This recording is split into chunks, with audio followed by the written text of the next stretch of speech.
Fala galera do Peleja, e hoje o Fora do Eixo é sobre um time imortal, mano. Um time Highlander, talvez, né? Sei, é um time que já morreu 2 vezes, já nasceu, renasceu 3 vezes. Isso faz a gente acreditar que ele nunca vai deixar de existir. É algo raro, né, no futebol. É o Getafe. É o Getafe. Foda. Mas aqui É o Getafe.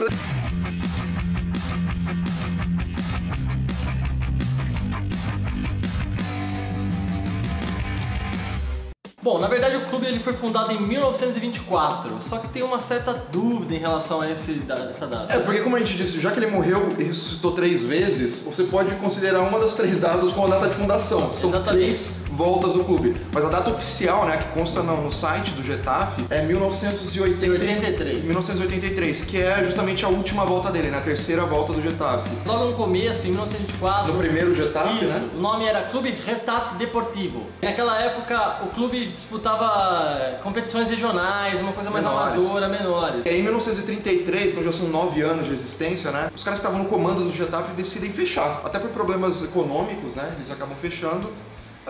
E aí o Getafe fica por um período sem existir. Porém, em 45, alguns torcedores fanáticos do Os poucos, né, fanáticos daquela época da se primeira época. reuniram num lugar inusitado, Uma lanchonete de Getafe, lanchonete, lá da cidade. e decidiram que a cidade precisava de um clube.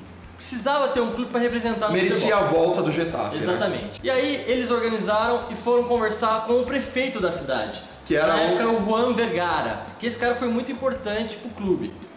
Principalmente para esse retorno, né? O Juan Vergara comprou essa briga, né, de vamos trazer o Getafe de volta. Ele foi muito importante nos bastidores para que isso acontecesse. Tanto que um ano depois, já em 1946, um ano depois do papo da lanchonete ali, o Getafe reabre graças ao apoio dos bastidores aí do prefeito. Exatamente. E esse clube novo, ele só manteve o hino, o escudo e as cores do uniforme. uniforme. Tem alguns detalhes bizarros, né, durante a história do Getafe. O Getafe jogava nessa época do retorno dele num campo meio que do exército, né, no regimento de artilharia da cidade. E esse campo, ele não tinha nem trave, era uma área com um gramado enorme, que do lado tinha um campo com trave. Então era normal nos dias de jogos você ver um monte de gente carregando trave pra lá e pra cá. No início e no final da partida. Pra fazer acontecer o jogo. E aí 4 anos depois, o clube passava por dificuldades financeiras, estava num reinício. O prefeito foi importante para nos bastidores disponibilizar uma propriedade ali pro Getafe. O Getafe comprou por um preço bacana ali uma propriedade da cidade e construiu um seu novo estádio. E com o estádio novo agora, já na temporada de 57, 58, o clube consegue chegar à 3ª divisão e chega a disputar uma vaga pra 2ª divisão. Ele chega no jogo final ali contra o Almeria, né? Exatamente. Se ele ganhasse, ele podia chegar à a tão sonhada 2ª divisão, que ia mudar a realidade do Getafe. Mas aí acontece uma coisa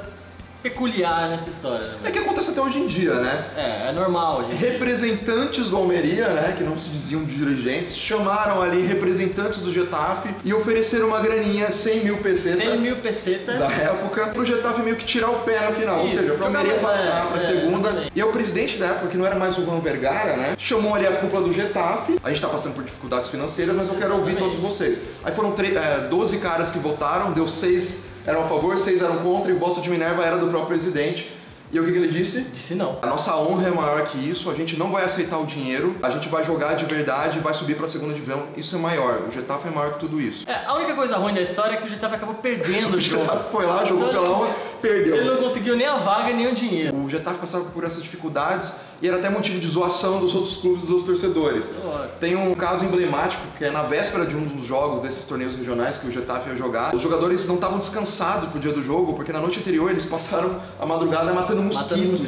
Num alojamento precário ali. Com a velhinha. Com a velhinha, não tinha nem força, não tinha nem energia. E aí em 1976, já com um novo nome, Getafe Clube de Futebol. Que é o nome atual. Exato. O clube consegue finalmente o acesso à 2ª divisão. Aquele que ele tentou contra o Almeria e não conseguiu. Exatamente. Em 1976 ele finalmente consegue. Só que 5 anos só depois ele é rebaixado novamente.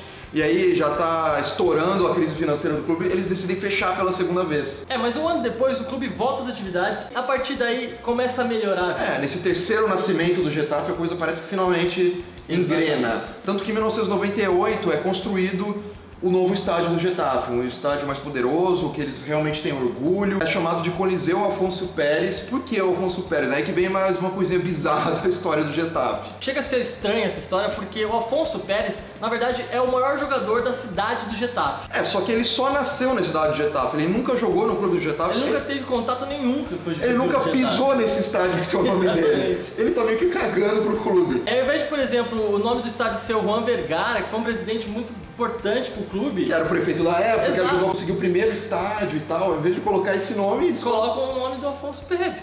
E como o clube não consegue lotar os estádios, tem hoje um problema de torcida, né, de falta de torcida, eles criaram o Getafinder, ou Getafinder, né? Getafinder por causa do Tinder. É um aplicativo que encontra torcedores ou torcedoras dentro do estádio para quê? Para que os próprios torcedores entre si do Getafe consigam se encontrar e de repente criar um relacionamento, né? E fazer mais torcedores do Getafe.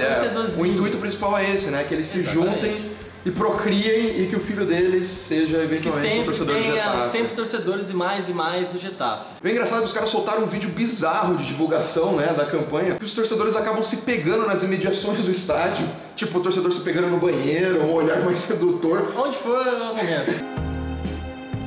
Les presentamos el Getafinder, una aplicación para encontrar a tu pareja del Getafe. Porque si nos reproducimos entre nosotros, seremos más. Getafinder solo funciona en estas gradas que están llenas de amor. Tú le gustas, él te gusta, sois del Getafe Club de Fútbol. Hay un timonel para cada pareja de cabalgaduras. Tengamos hijos, juntos, aquí, en nuestra casa. ¿Tienes novia? No. Yo me llamo María. ¿Eso es tu número verdadero? Sí. Yo soy Fran. O Getafe é foda, porque ele já mostrou ser imortal, né? Já deixou de existir várias vezes e retornou. Passou por muita coisa e ele mostra que toda a dificuldade que ele passar daqui pra frente é mínima. Exatamente. Perto de tudo isso, perto de toda a história que ele tem. E além disso, ele tem essas coisas bizarras. Sempre tem ideias interessantes pra tentar não deixar de ter a tradição que ele tem. Se tem algum clube que você acha que é foda e que deveria ser falado aqui no Fora do Eixo, deixa seu comentário. Comenta aí, conta uma historinha pra gente que a gente fala no próximo episódio. É isso aí, galera. Falou, abraço.